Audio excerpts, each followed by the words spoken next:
mais je vais aborder 5 femmes de l'Ancien Testament.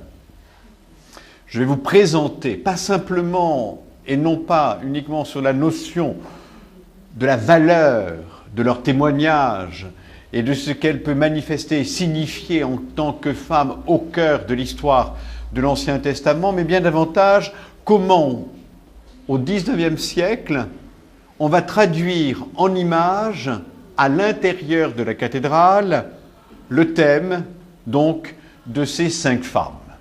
Elles sont sujets à méditation. Elles sont ces réalités qui nous permettent de comprendre au cœur de l'histoire de l'Ancien Testament véritablement le cheminement de foi et de vie qui leur est donné de révéler, de manifester, devenant véritablement la préfiguration de la Vierge Marie. Les femmes qui sont abordées sont toutes considérées comme des images de la Mère de Dieu. En préfiguration, comme Moïse préfigure le Christ. Donc, les femmes que nous allons voir, à travers les différents vitraux, annoncent cette réalité mariale qui porte le salut. On porte le salut à travers le témoignage et dans la réalité de l'expérience de la vie. Cette réalité de l'expérience de la vie qui s'accomplit comme un véritable chemin de foi pour un peuple qui se révèle en Christ. Le Seigneur entendit une voix. L'homme, la femme, trouvent le salut en Dieu seul. C'est le thème de Suzanne. Suzanne, dont le nom signifie le lys. Vous voyez, le nom, l'étymologie du nom Suzanne en hébreu signifie lys. Et bien sûr, lorsqu'on pense au lys, on pense à la dimension virginale mariale, donc de la mère de Jésus. Ceci est donc cette réalité fondamentale que ce cheminement de foi est associé à travers un témoignage de vie révélé et manifesté par ces femmes. Donc Suzanne, qu'est-ce qui lui arrive? Alors communément, on appelle, c'est dans le livre de Daniel, un livre donc d'une prophétie, Daniel 13, Daniel qui est associé à un langage que l'on va qualifier d'apocalyptique, c'est-à-dire au cœur du désastre que vit le peuple juif en exil, dominé par Nabuchodonosor, le peuple est en quête de témoignages qui rappellent à la fidélité de la foi. Et au cœur même de cet exil à Babylone, les femmes vont tenir véritablement le haut du pavé, avec Isaïe, Jérémie et d'autres. Mais ça va être véritablement au cœur de l'exil, au VIe siècle avant Jésus-Christ, que la foi d'Israël va trouver véritablement son fondement, sa théologie, ses écritures, l'élaboration de ce qu'on appelle le Pentateuque, les 5 livres, donc, de la loi. Dans le livre de Daniel 13, il y avait un habitant de Babylone qui se nommait Joachim. Il avait épousé une femme nommée Suzanne, fils d'Elchias. Elle était très belle et craignait le Seigneur. Les 2 anciens la voyaient chaque jour entrer et se promener, et ils se mirent à la désirer.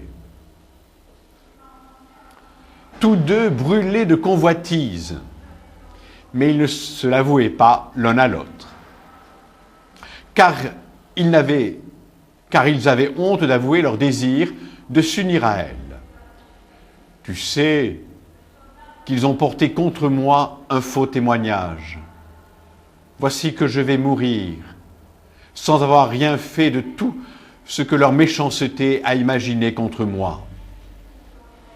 Le Seigneur entendit sa voix, et Daniel leur dit, « Séparez-les l'un de l'autre, je vais les interroger. » Ces vieillards libidineux convoitent Cézanne alors que celle-ci est au bain. Suzanne, manifeste cet attrait, cet intérêt par rapport à la pureté virginale d'un souvenir ancien, car elle représente l'image du peuple purifié avant l'esclavage de Babylone.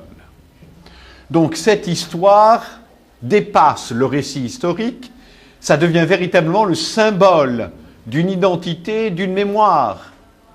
Parce que Suzanne, qu'est-ce qu'elle représente en premier lieu, à travers l'image de l'étymologie de son nom, qui est le lys, c'est le temple. Suzanne, c'est l'image du temple de Jérusalem. Évitez de vous mettre à genoux. Voilà, comme ça vous aurez chaud.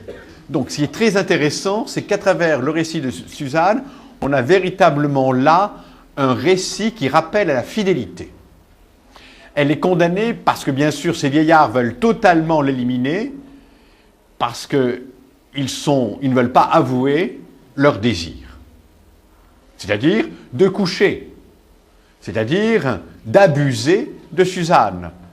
Et ces vieillards représentent ceux qui ont fauté et qui ont collaboré avec Nabuchodonosor.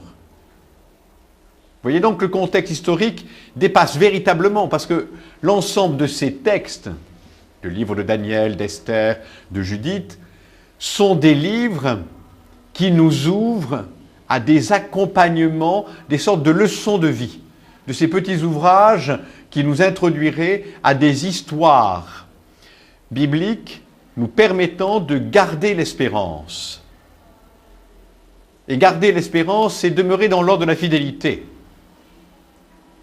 Elle va se retourner contre les anciens, contre les juges, et elle va être condamnée à mort. Parce que bien sûr, on ne la croit pas. Et ne la croyons pas, il va y avoir un personnage qui est Daniel. Le jeune Daniel, qui apparaît et qui est donc considéré comme le prophète de la mémoire du peuple d'Israël. Suzanne, le lys, dont des vieillards voudront flétir la réalité corporelle de l'image du temple qu'elle représente, va véritablement s'ouvrir à une présence qui est celle de l'appartenance et de l'identité du peuple d'Israël. La figure de Suzanne témoigne que l'on peut vivre sa foi loin de Jérusalem, à Babylone. On parle aussi d'un jardin enclos. Ce jardin fermé, où elle vit, c'est l'ortus conclusus, c'est-à-dire le jardin clos qu'est le cloître. Et Suzanne sera considérée comme le modèle de la vie monastique féminine. Vous savez, le cloître, c'est l'image de Marie. Ce cloître que l'on retrouve également dans le livre du Cantique des Cantiques. Et ce livre aussi nous permet de dire cette ouverture à la présence et à la communion de vie. Donc Suzanne n'est pas uniquement une femme, mais elle est cette femme qui garde la réalité d'une liberté, d'une appartenance, en se préservant de la violation du temple de Nabuchodonosor. Et on voit qu'avec Suzanne, il y a un transfert d'appartenance et d'identité. On peut vivre sa foi en exil, sans aller au temple, mais au cœur des convictions de chacun et dans la fidélité à la vérité de la parole donnée. Les vieillards mettent en doute sa virginité, l'accusent à tort. Daniel, lui, va en référer à la présence de Dieu. Et cela, nous le voyons sur un plan iconographique. J'ai un fil, non pas à la patte, mais autour du cou. Voilà. Nous avons le principe de l'alignement. Cet alignement, donc, d'un vitrail qui se trouve au sud. Ce vitrail se trouvant au sud est associé au thème des béatitudes, c'est-à-dire ce cheminement de la vie qui est l'accomplissement de la volonté de Dieu. Avoir le cœur pur et la force de la réalité de cette vie. On voit très bien que l'iconographe va reprendre des modèles iconographiques anciens, en particulier une série de tableaux, du XVIe et XVIIe siècle, où Daniel et Suzanne sont revêtus de blanc. On est donc dans la réalité de la pureté qui se manifeste dans la chasteté du lieu, du corps, qui est déjà une préfiguration de ce que dira le Christ.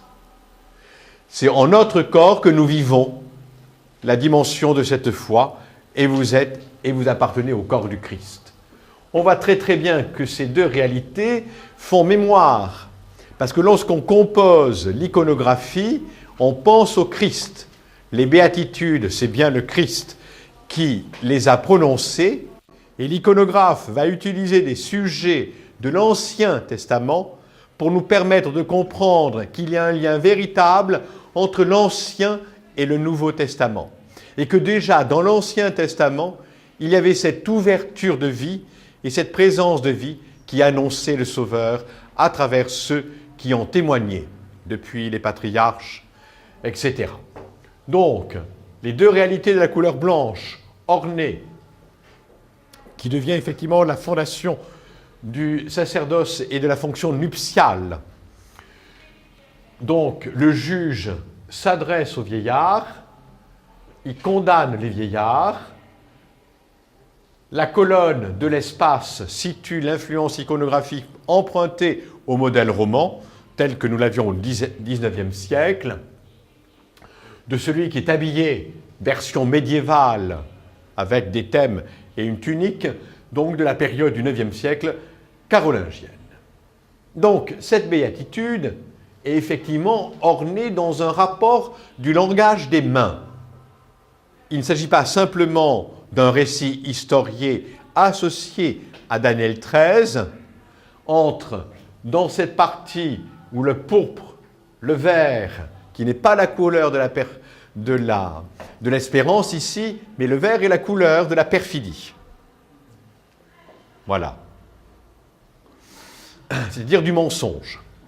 Et le blanc doré est associé à la dimension de la fonction nuptiale du lien avec Dieu. Le langage des mains.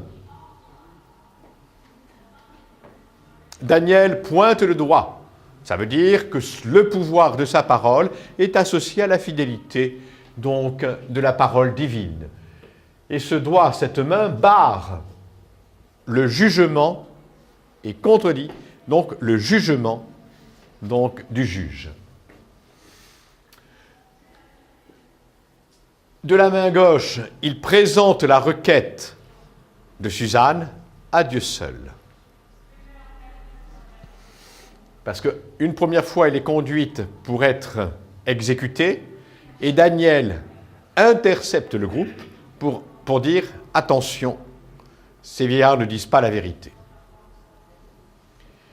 Elle est en prière, elle est dans l'ordre de la supplication, elle a les cheveux dénoués, comme Marie-Madeleine, ou Madeleine d'Égypte, ou Marie d'Égypte, pour dire l'honnêteté de son être. C'est-à-dire que le dévoilement de la chevelure nous permet de comprendre cette dimension virginale. Elle supplie, elle est en prière et elle regarde son Sauveur. Donc il y a une double relation entre Suzanne et Daniel, entre ces vêtements nuptiaux qui disent la réalité du chemin de la foi qui s'accomplit en dehors de l'esclavage lors de l'exil à Babylone, et que l'image de Suzanne qui déambulait dans son jardin fait à la fois référence au jardin d'Éden et déjà préfigure ce chemin de vie et ce chemin d'annonce qui est celle de la Vierge Marie. Ça veut dire que lorsqu'on interprète l'ensemble des textes de l'Ancien Testament, on les relie avec ce regard qui est celui du Nouveau Testament. Et l'iconographie médiévale, que l'on retrouve dans le premier dictionnaire archéologique iconographique à partir des années 1835 de Diderot, nous permet de comprendre effectivement qu'on associe également des fonctions. Parce que la béatitude qui est illustrée, associée au texte de Daniel 13, Heureux les affamés et assoiffés de justice, ils obtiendront miséricorde. Voilà. Et la vertu que l'on voit, fortitudo, c'est la force, c'est-à-dire la force qui est de l'ordre de la constance. Pour bien dire que Suzanne a été constante, qu'elle ne s'est pas abandonnée au regard et au désir libidineux de ces vieillards. Ça veut dire aussi notre réalité, il faut être attentif à la jeunesse. C'est ce que l'on retrouve également dans la règle de Saint Benoît, que les anciens soient attentifs aux jeunes moines. Voilà. Donc Suzanne sera beaucoup utilisée concernant les règles monastiques, élaborées en particulier par saint Pacôme, saint Macaire et d'autres. Ce qui est à souligner également, cette dimension de la vérité de l'être. Le Seigneur entendit sa voix et reconnut la vérité de sa vie et l'authenticité de ce qu'elle avait su accomplir. Est-ce que tout va bien jusque-là? Esther. Une femme sauve son peuple. Ah, ce sont des femmes qui avaient du caractère, hein? Ça en console certaines, j'en suis sûr. Quasiment tout le monde. Dans le livre d'Esther, au chapitre 2, lorsque furent connus l'ordre du roi et son édit, de nombreuses jeunes filles furent rassemblées à Suse, la citadelle, sous l'autorité de Hégé. Esther fut choisie parmi elles et conduite dans la maison du roi, sous l'autorité de Hégé, gardien des femmes. Esther n'avait révélé ni son peuple ni son origine, car Mardochée le lui avait interdit. Chaque jour, Mardochée passait devant la cour de la maison des femmes pour savoir comment allait Esther et comment on la traitait. Esther est la fille d'Abigaël, de la tribu de Benjamin, une des deux tribus qui constituèrent le royaume de Juda, avant sa destruction par les Babyloniens et la déportation de l'élite du royaume vers les provinces de l'Empire perse. Au début du récit, elle habite avec son cousin Mardochée, qui occupe une fonction administrative au palais du roi perse à Chouchoua. Ayant entendu que le roi Assérius cherche une nouvelle épouse, Mardochée fait participer Esther aux sélections. C'est charmant, hein? Vous voyez pourquoi certains disaient qu'il ne fallait pas lire l'Ancien Testament? Ça aurait donné des idées. Hein. Esther est choisie et devient l'épouse d'Assuérus, c'est-à-dire d'Xerxès. Hein, Assuérus, c'est le vocabulaire employé à l'intérieur du livre d'Esther, mais sur le plan historique, c'est Xerxès. Alors quand le ministre Haman décide d'exterminer tous les Juifs du royaume, Esther est bien sûr au premier rang. Donc, le cousin Mardochée envoie sa merveilleuse cousine pour sauver le peuple. Et tout cela se passa, bien sûr, dans la couche. Voilà. Ça veut dire que la dimension du salut va jusqu'au don du corps. Mes propos ne sont pas forcément grivois, hein, qu'on ne s'y méprenne point. Ça veut dire le sacrifice. Parce que Esther, qui était considérée comme bien sûr une très belle femme, Esther qui est considérée aussi comme une reine dans certaines traditions. Elle est considérée comme reine d'Égypte, puis reine d'Israël, dans d'autres écrits successifs empruntés donc à l'ensemble de la tradition du peuple juif. Effectivement, comme vous le faites fort bien remarquer, comme toujours, une couronne ceint sa tête. Donc, on est dans un récit où la femme, effectivement, va apporter un rôle très important. Mais là, l'iconographe nous donne effectivement le pourquoi et la raison du salut du peuple juif. Parce que ce qui est fondamental et qu'il faut avoir en tête, c'est que la représentation d'Esther est associée au désir du retour à Jérusalem et de reconstruire le temple. Cette volonté de reconstruire le temple nous permet de comprendre que la femme, enfantant la vie, va donner de nouveau, en sauvant le peuple, le moyen de retourner en Terre Sainte. Il y a un long processus à la voir à travers les textes, mais aussi dans ce langage de l'image. Parce que l'image n'est pas simplement de l'ordre de la représentation, de la figuration ou de l'ornementation à l'intérieur d'un édifice, mais c'est pour accompagner l'intelligence des chrétiens pour qu'à travers l'image, ils fassent référence à l'événement.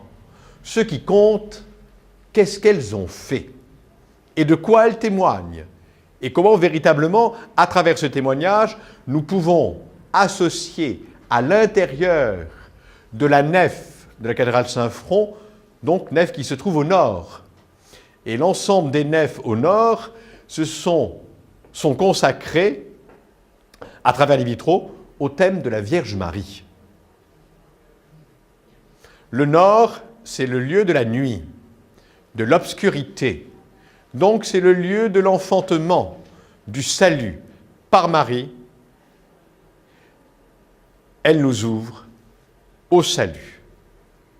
Et les femmes de l'Ancien Testament témoignent de l'annonce de ce salut, c'est-à-dire du salut de la libération du peuple, mais aussi de la libération du mal par le mystère de l'incarnation du Christ. Vous voyez, il y a une superposition. Voilà, c'est-à-dire qu'on fait travailler l'intelligence. C'est-à-dire l'intelligence qui est l'intelligence d'une connaissance, une intelligence qui fait mémoire du livre. Parce qu'il n'y a pas de connaissance sans la réalité du fondement du livre qu'est la Bible, qui est la structure, qui est le pilier, je dirais, de l'ensemble du contenu de ces récits. Donc elle est reine, elle a le sceptre, elle tient une partie de sa tunique, donc c'est de l'art statuaire en vitrail, tel qu'on peut le retrouver durant la période gothique sur l'ensemble des cathédrales d'Île de Dôme et de Lanterneau. Et à travers le lieu du temple, qui dit la présence de Dieu.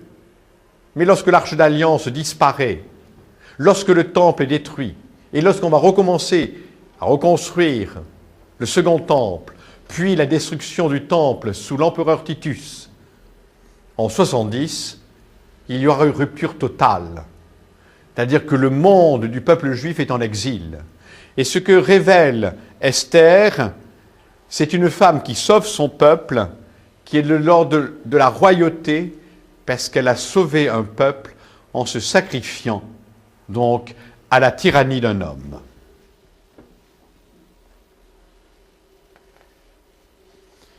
Donc, il faut savoir également qu'elle va jeûner pendant 3 jours, que la dimension du jeûne de 3 jours, effectivement, sera interprétée comme ce cheminement de vie associé à la manifestation du Christ.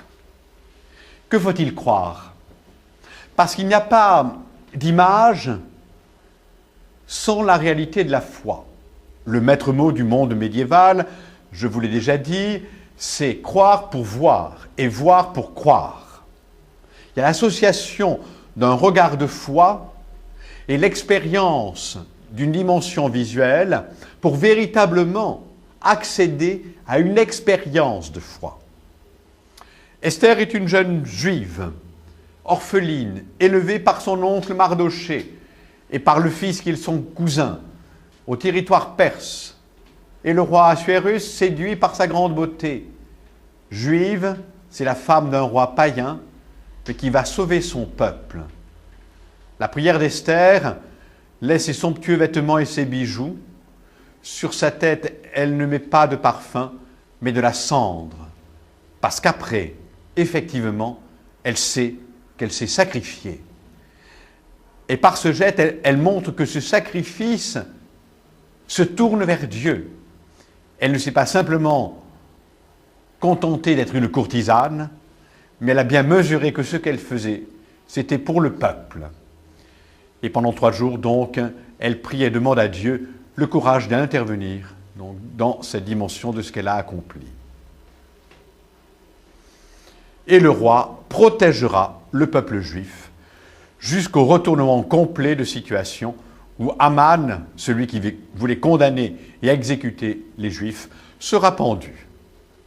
Et Mardochée sera bien sûr promu donc ministre. Ce que le texte de la Bible dit, c'est mettre en évidence la victoire inconditionnelle du peuple de Dieu. Le peuple de Dieu mesure la dimension de sa foi en qualité de peuple. Et que les personnes n'agissent sur le plan individuel que pour le service du peuple. Esther, donc, c'est l'image mariale de la médiatrice. C'est Marie médiatrice. Et donc, on va utiliser l'iconographie d'Esther pour mettre en évidence la présence de Marie. Cette Marie qui intercède pour nous. Marie, mère de l'Église aussi. Mère de Dieu, mère de l'Église. Et c'est Marie qui devient effectivement cette réalité qui féconde un peuple et qui le libère de la servitude du mal par et à travers donc le Christ, l'unique sauveur. Également, il y a l'image de Marie associée à Esther en qualité de reine, de trône de sagesse, etc. Alors, messieurs, maintenant, attention à votre tête, je vais parler de Judith. Tout va bien? Vous ne suffoquez pas encore? Ah oui, non, mais ça, c'est que Judith. Holoferne va arriver. Pour Judith, tu es le Dieu des humbles. C'est ce que dit et proclame Judith. Tu es le Dieu des humbles. Judith, sans mauvais jeu de mots, c'est une femme de tête. Voilà. Merci d'éclater de rire. Les Assyriens, c'est-à-dire les Perses, assiégeaient les Hébreux. Ils allaient se rendre. Et Judith était une veuve du peuple hébreu. Les veuves ont un rôle très important dans la Bible. J'en parlerai tout à l'heure avec la veuve de Sarepta.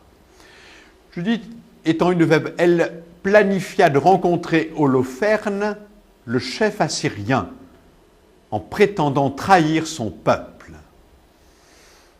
La fin, ici, justifie les moyens. Judith, c'est la Jeanne d'Arc des Hébreux. Elle est prête à tout pour sauver son peuple. Elle est prête à prendre tous les risques, tous ces risques qui a donné véritablement sa vie. Elle pria en ces termes, « Ô Dieu, mon Dieu, exauce-moi, moi qui suis veuve. » Ça veut dire, être veuve, c'est être dans l'indigence. La veuve n'a aucun secours et n'a aucun statut au sein de la société de l'époque. Car tu as fait les événements d'autrefois, de maintenir et d'assurer le futur. Ta force n'est pas dans le nombre, ni dans la puissance, mais tu es le Dieu des humbles, le secours des faibles et des affligés, le défenseur et le protecteur des abandonnés, le sauveur des désespérés. Le cantique de Judith, qui est extrêmement beau, et que l'on peut lire dans le livre de Judith au chapitre 13 et suivant, disent bien un autre cantique, le Magnificat. Mettre à bas les grands, soumettre, pour que le règne des petits soit révélé. Ce cantique des cantiques qui est associé aussi à l'image de la femme, le Magnificat, l'ensemble des chants que l'on trouve à l'intérieur de l'Ancien Testament et qui en appellent véritablement à la libération.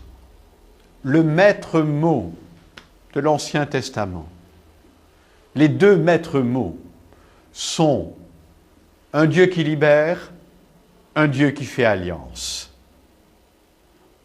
Ce sont les véritables piliers de la structure d'un peuple. Et pour être libéré, il faut ces médiations, ces mains de Dieu. Et cette présence de Dieu qui est associée à d'autres représentations. Après son geste, après avoir effectivement, elle s'approcha du lit, empoigna la chevelure d'Holoferne et dit « Rends-moi forte en ce jour, Seigneur Dieu d'Israël », et d'un coup, elle le frappa au cou.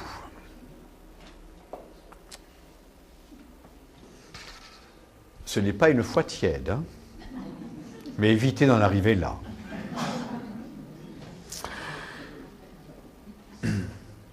Ça fait référence à autre chose, bien sûr, à David et Goliath. Et nous sommes toujours dans ce chemin de libération. Donc, j'ai choisi les femmes de l'Ancien Testament pour bien dire effectivement qu'elles ont du pouvoir. Et qu'en ayant du pouvoir, elles ont une reconnaissance de leur pouvoir, c'est-à-dire de leur autorité. C'est-à-dire elles ne font pas ça simplement dans un geste passionnel, dans une dramaturgie des émotions, d'un romantisme et d'une trahison. Ce n'est pas tout à fait un opéra de Puccini. C'est bien autre chose. Elle tient le glaive, et le glaive touche la terre. Ça veut dire que le fait de toucher la terre, que l'arme fait de ce qu'elle détient entre ses mains, non pas l'instrument de son désir ou de sa violence, mais qu'elle rend à la terre pour libérer le peuple d'un lieu où il est en esclavage et pour qu'il retourne à une autre terre qui est celle de la Terre Sainte. C'est ça le geste, de l'épée posée à terre. J'ai fait cela pour libérer mon peuple. Et au nom d'une libération qui va conduire ce peuple, donc, dans les terres de Juda, de Samarie. Elle porte haut et fort le trophée de sa victoire. Sur le plan iconographique, nous avons des superpositions formelles de construction sculpturale de l'ensemble que l'on retrouve avec des œuvres de Donatello, Verrocchio. Pour cela, vous allez retourner demain matin à Florence. Elle regarde, il a les yeux clos, il y a toujours la dimension donc de l'espace architectural associé au thème de l'église, construction, et du temple qu'elle reconstruit. Des lances sont associées effectivement à la destruction de l'image et de la fonction du mal. Donc, Mme Sestak parle du thème de Saint-Michel, c'est absolument cela, comme on retrouve à Saint-Georges, également des saints que l'on va qualifier de militaires, Théodore et bien d'autres. Voilà, ça c'est très important. Hein. C'est pas tuer pour tuer, c'est tuer pour libérer et pour sauver.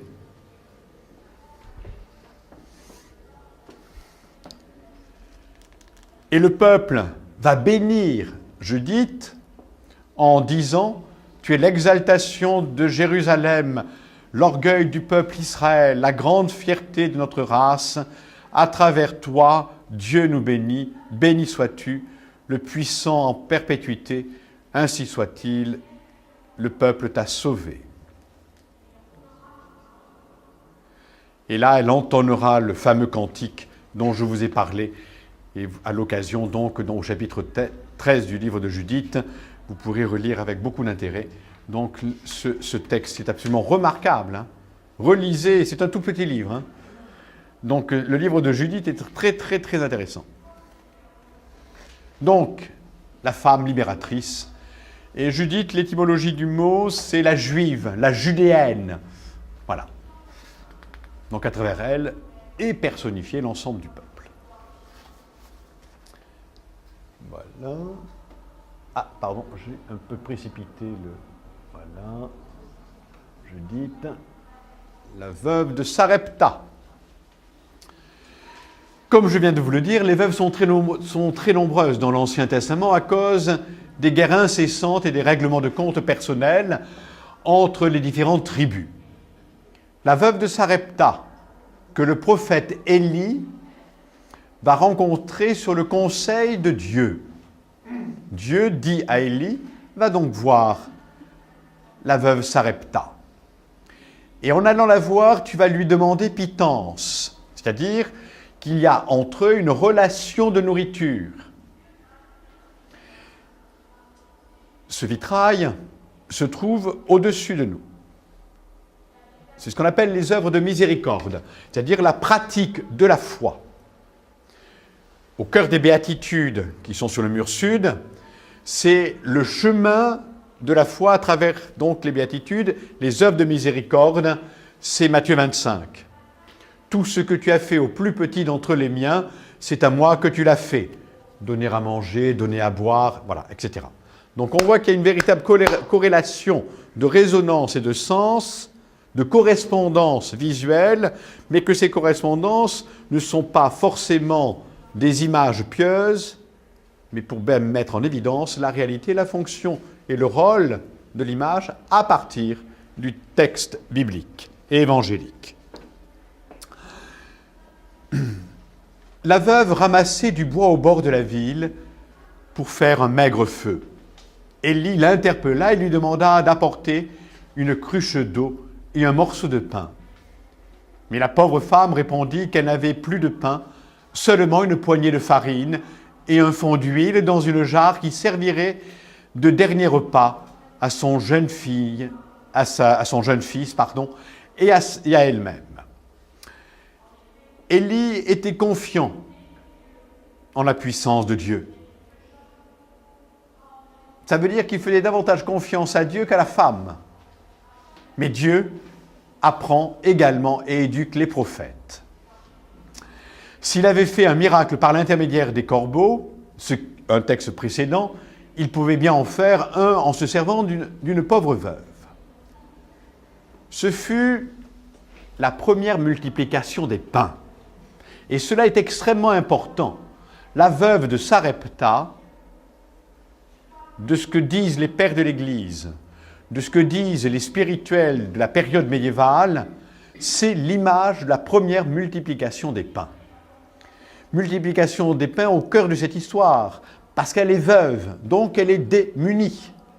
Et en étant veuve, en plus, elle est inféconde.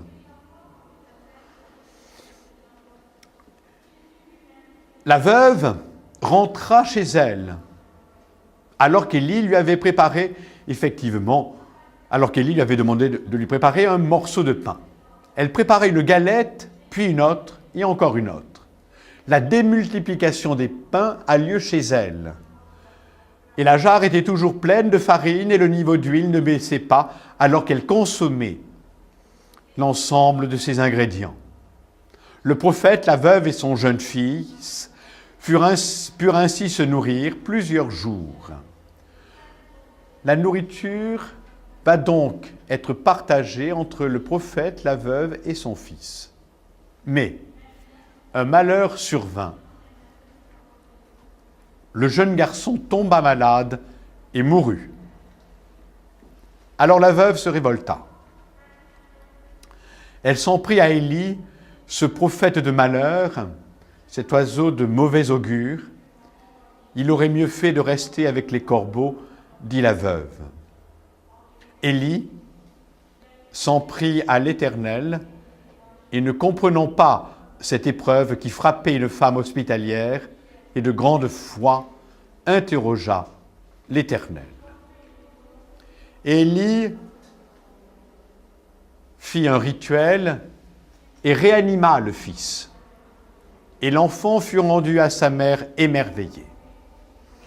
Nous voyons donc que dans le récit de la veuve de Sarepta, au premier livre des rois et au chapitre 17, c'est-à-dire l'ensemble de ces textes qui ont été écrits au Xe, IXe siècle avant Jésus-Christ, nous avons déjà cette planification, entre guillemets, de la présence du Christ, c'est-à-dire du Messie que le peuple juif attend.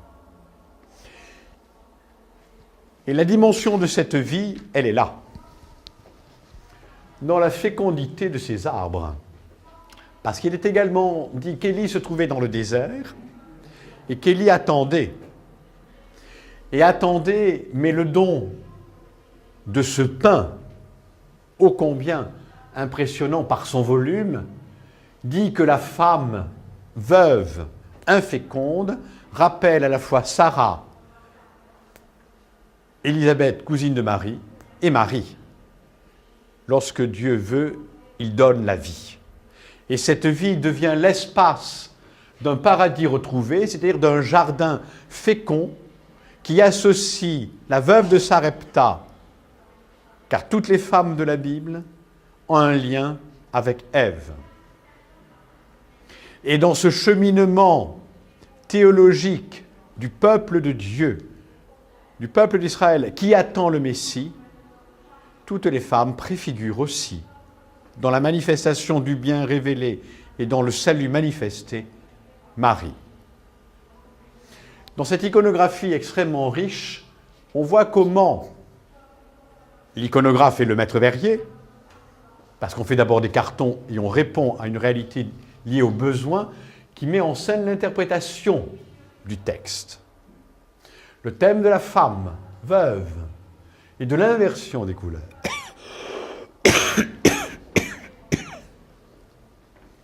Les couleurs sont inversées.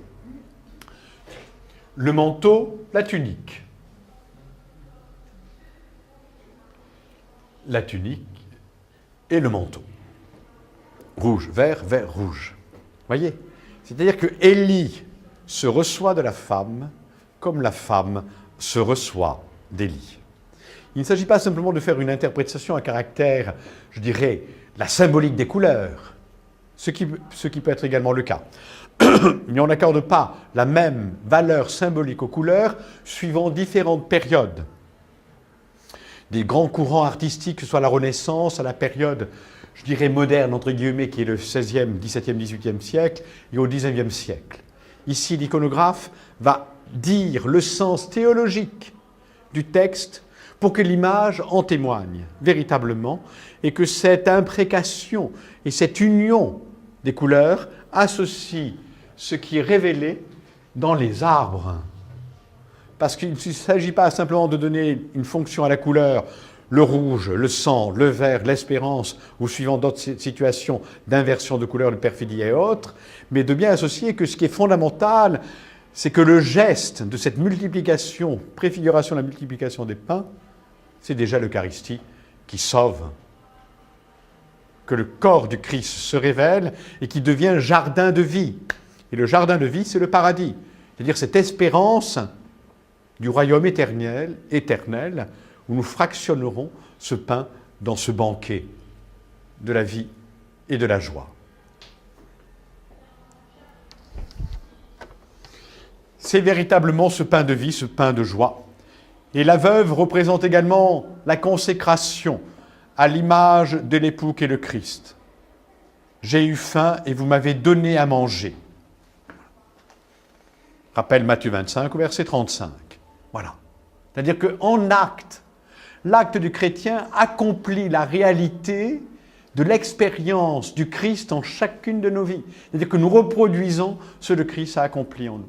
Et ce qu'il nous demande, c'est véritablement à la fois, et l'image sert à cela, que l'Ancien Testament préfigure le Christ et que dans l'Ancien Testament, nous avons à travers le Christ l'accomplissement de la promesse divine. Voilà. Et nous allons effectivement achever cette présentation par une autre charmante personne qui s'appelle Rebecca. Rebecca. Rebecca, celle que l'on appelle l'accoucheuse, en araméen ancien. Un autre terme qui est celui de la vache. C'est moins flatteur, hein? Mais c'était ça aussi, en hébreu, donc avec le thème de Mikra. Mais un autre nom est associé beaucoup plus beau, c'est la rassasiée. Rebecca, donc, est un personnage de la Genèse, du premier livre, donc, de la Bible. Rebecca est la fille de Bethuel, lui-même fils de Nahor et neveu d'Abraham. Nous sommes dans le commencement de ce peuple. Abraham devient Abraham. Un jour, Abraham vieillit. Il est fatigué. Sarah n'a pas encore eu d'autres enfants, et il se pose des questions. Il demande à son plus ancien serviteur, c'est-à-dire Eliezer, de ramener de son pays une femme. Nous sommes en pleine période de polygamie. Hein. Voilà, c'est des réalités de l'époque. Maintenant, ça coûte trop cher. C'est ce qu'on m'a dit un jour. C'est une citation d'un ami. La polygamie s'est arrêtée parce que ça coûtait trop cher pour l'entretien. Alors, voilà. Je ne vous dirai pas qui est cet ami. Vous rirez encore plus. De son pays, une femme de la famille pour Isaac. Donc, Rebecca va être l'épouse d'Isaac. Le serviteur part pour Aram. Là, le soir venu, il fait s'accroupir les chevaux près du puits et voit Rebecca. Elle est charmante, elle est vierge, comme il se doit, et elle remplit sa cruche. Elle accepte de lui donner à boire et remplit spontanément l'abreuvoir pour désaltérer ses chameaux et lui proposer l'hospitalité. Le serviteur dévoile alors l'identité de son maître, c'est-à-dire Abraham. Chez eux, Laban, frère de Rebecca, et son père Bethuel acceptent qu'elle devienne femme d'Isaac, alors qu'elle appartient effectivement à une autre tribu. Mais c'était le souhait d'Abraham d'avoir quelque chose qui sorte de l'endogamie, pour aller vers cette exogamie, pour donner du sang nouveau à un peuple nouveau. C'est ça aussi. Le serviteur d'Abraham leur offre de nombreux présents et part le lendemain avec Rebecca. Dès leur retour, Isaac aime et épouse Rebecca. Rebecca, malheureusement, va rester longtemps infertile. Puis, elle est enceinte, bien sûr, de 2 jumeaux. Toujours la thématique des jumeaux. Sa grossesse qui est difficile et pénible, parce que les 2 enfants se battent dans le sein. Ben oui.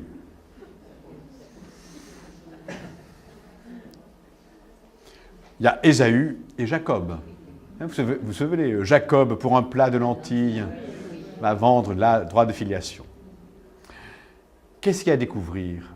D'abord que Rebecca est une femme stérile. Que l'utilisation, effectivement, ici, est cette application du désir de la soif de l'eau. C'est-à-dire de fonder un peuple nouveau. Abraham est soucieux de sa filiation. Étant soucieux de sa filiation, il veut effectivement avoir une descendance saine, sans problème chromosomique.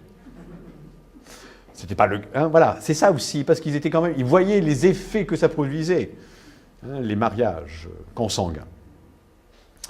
Il va donc, effectivement, travailler dans cette réalité.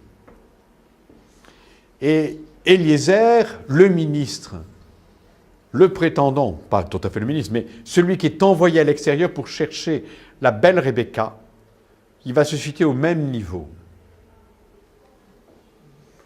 Ici, il y a une piscine. Une piscine qui est l'oasis. Cette oasis qui est un plan d'eau. C'est un plan d'eau, ce plan d'eau qui va permettre, au cœur du désert, aux chameaux et à Eliezer de boire. Mais Eliezer ne boit pas seul. Ça veut dire que Eliezer, ce qui est important dans le texte et dans la représentation, demande à boire. Et en demandant à boire, c'est rentrer véritablement dans un lien d'hospitalité et d'accueil. Et ça laisse effectivement à Rebecca la liberté du choix de répondre oui ou non. Voyez, que la dimension de ce qui est donné devient là aussi un chemin de libération, que Isaac prendra une femme libre pour fonder un peuple libéré. Ce cheminement, nous le voyons donc. L'ensemble des vitraux de la cathédrale Saint-Front donc, sont sous influence iconographique associée à des images empruntées au monde carolingien. Voilà. Donc, ce sont des vêtements que vous trouverez dans différentes films ou séries. Par exemple, la série Charlemagne, qui représente bien ces éléments de ceinture émaillée, de pierreries ou de tissu. Mais elle, effectivement, est simplement vêtue en tunique et richement parée. Donc, sa tête est cintrée d'une petite couronne. Mais la vie vient d'elle, parce que c'est de Rebecca que viendra le salut de la filiation du peuple juif avec Ésaü, Jacob. Voilà. Vous voyez c'est-à-dire que la femme dans l'Ancien Testament est indispensable à la vie et à la croissance du peuple. Comme dans le monde juif, le rite du Shabbat, c'est la femme au cœur de la domesticité qui célèbre et qui est introduit au rite du vin, au rite de l'eau, voilà, et au rite du pain, Asie. Donc, l'iconographie de la cathédrale Saint-Front véritablement associe ces principes de l'image, de la fonction, de la mémoire, pour que le lieu soit véritablement ce livre ouvert de la Bible au cœur de la pierre, afin que la pierre parle à travers ses vitraux.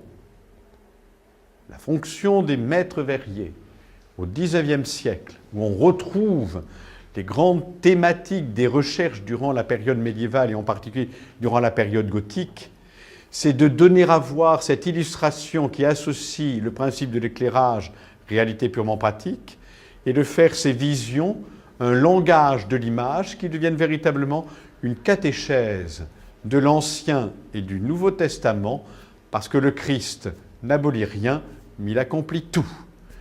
Et pour terminer, il ne peut accomplir tout que par et que grâce aux femmes. Merci.